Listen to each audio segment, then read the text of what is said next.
Mở hộp con JBC Best Ever.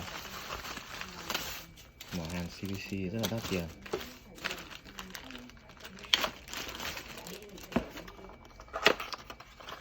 Dùng rất là sướng. Đây là tay này, tay C T210 này. Tay xịn của nó nhìn rất là khác.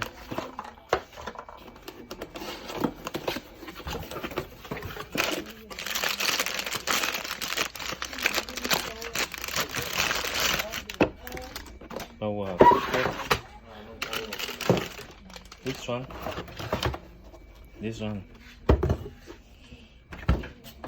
Gần lại phát.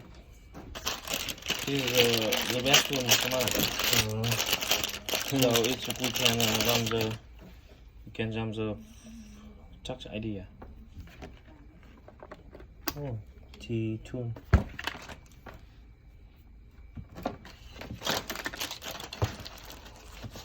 So expensive. Bao nhiêu tiền?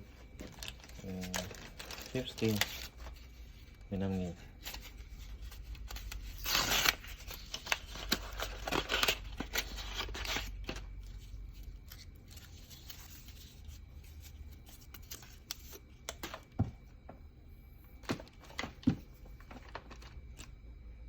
Cái này không phải.